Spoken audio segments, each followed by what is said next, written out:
money, name and fame. These things are no doubt necessary for a better life. But have you ever thought there are some more things which are of utmost importance for good and satisfactory life? Can you guess? Yes, it is our bright future. We can make our future bright with our good behavior and good deeds. Future that yet to come means tomorrow. No one has seen tomorrow, but we can make it bright. It is in our hands. How? Simply with our behavior and good deeds. By doing good and kind to others, we get back what we give others. So, dear students, today let us learn a poem in this context. The name of the poem is Have You Earned Your Tomorrow? In the previous video, we saw the icebreakers on this poem. In the next part, we shall see the brainstorming activities. In today's video, we shall see the stanza-wise explanation and appreciation of the poem. So, keep watching. The poem is written by Edgar Guest. The poet Edgar Guest was born in England and was brought to the United States when he was 10 years old. He began his writing career in 1895 at the age of 14. Edgar Guest is known as people's poet for his simple style and optimistic tone of writing. Guest is an American writer of newspaper and magazines. Have You Earned Your Tomorrow is an inspirational poem. In this poem, the speaker is asking the readers whether they have done anything to improve the life of another human being or not. It is up to you whether you will have a better future or not.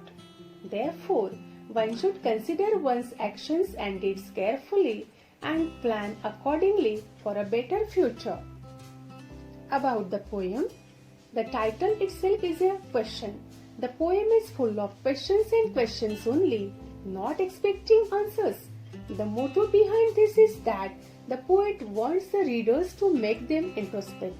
The poem contains 16 lines of 4 stanzas of 4 lines each. It means there are quatrains. Theme of the poem. In this poem, the poet focuses on the importance of human relationship. The poet tells to be good and kind to others. We are always valued by others. Our relationships influence others. Our communications with others, motivation, behavior can make others happy. Our behavior should be beneficial to others. It should improve others' life.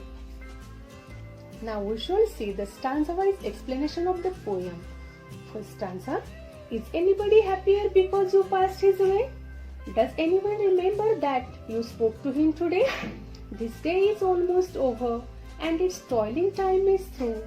Is there anyone to utter now a kindly word of you? Toiling time means time spent in hard physical work. Utter means speak. In the first stanza, the poet makes the readers think about their behavior. The poet asks if we have made anybody happier with just passing his way. How can anybody be happy by just passing his way? It is possible because of your pleasant way of talking and positive talk. If anybody can remember you in the ending of the day, means when his all course of the day are over, it is just because of your good and pleasant talk with them. Here, the poet wants to tell the readers that if you are friendly with others and talk with others making them happy, they will speak good and kind about you. Second stanza. Did you give a cheerful greeting to the friend who came along? Or a churlish sort of howdy and then vanish in the throng? Were you selfish, pure and simple as you rushed along the way? Or is someone mighty grateful for a deed you did today? Here churlish means rude. Howdy means it is an informal friendly greeting. Just we say how do you do like this. Throng means crowd. In the second stanza, the poet again asks questions. Here the poet makes the readers think about what is right and what is wrong. The poet asks whether you greet your friend in a cheerful manner or churlish means in a rude manner. Do you speak to your friend cheerfully or rudely? Do you just say your friend's howdy means how do you do rudely and then vanish in the throng? Throng means crowd. means you leave your friends just after saying how do you do, and that is also in a rude manner. The poet asks while coming across your friends whether you are simple and pure or selfish, means we should not do anything out of selfishness. Is there any mighty, means powerful person who is grateful to you for the deeds you did today? When will the person be grateful to you, and even a mighty person? After doing good to them, something beneficial or something for their improvement, the person will be grateful to you. Here the poet tells us to do good deeds. Then the third stanza. Can you say tonight, in parting with the days that is slipping fast, that you helped a single brother of many that you passed?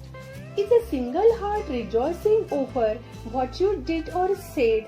Does a man whose hopes were fading now with courage look ahead? Here the poet makes the readers ask themselves regarding their help to others. The help especially regarding motivation and encouragement.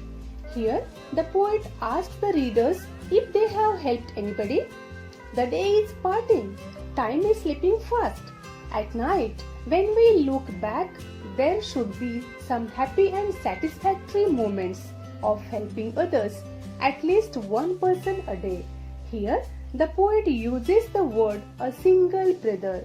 It means the poet wants to stress the feeling of brotherhood among people. The poet asks if we have motivated a single person during the day, if we have encouraged a person whose hopes were fading, and because of our encouragement, now he has started a new life once again. Then the fourth stanza. Did you waste the day or lose it? Was it well or sorely spent? Did you leave a trail of kindness or a scar of discontent? As you close your eyes in slumber, do you think that God would say, you have earned one more tomorrow by the work you did today?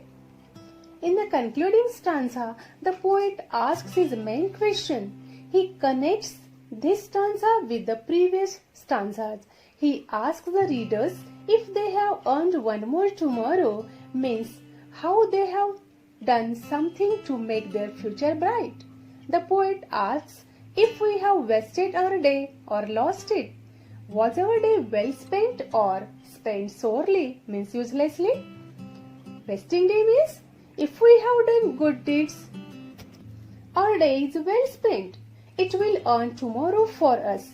If we have not helped anybody or not behaved in a good manner, our day is spent uselessly. We have lost that day. Here, the poet wants to tell that we should not waste our time. Here, the poet asks if we leave a trail of kindness or a scar of discontent. The poet wants to tell that if we have done a good deed or helped anybody, people will be kind to us.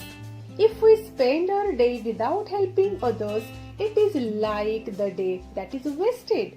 It will leave a scar, means permanent mark of unsatisfaction. So, we should do something worth for the betterment of mankind.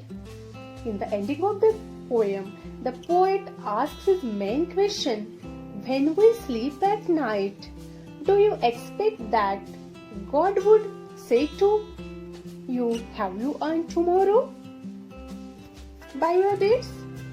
It means we are satisfied when we help others. We can earn tomorrow, means bright future, by our good deeds. Here, the poet inspires the readers to do good deeds and be kind to others. The poem gives the message of love and humanity. The poem is a piece of advice indirectly. Now we shall see the appreciation of the poem. The poem Have You Earned Your Tomorrow is written by Edgar Guest. The poem is inspirational. The title itself is a question. The poem is full of questions. The theme of the poem is that one should be kind, good and helpful to others. We should consider our actions carefully and plan for a better future. We can earn bright future by doing good deeds and helping to improve the lives of people around us. The line has 14 lines. There are 4 stanzas of 4 lines each, means quatrains. The language is simple. The main figure of speech used in the poem is interrogation. Other figures of speech are alliteration and antithesis. The rhyming scheme is AABB, CCAA, DDEE, FFAA. Watch the next video for brainstorming figures of speech and the lines composed on good deeds.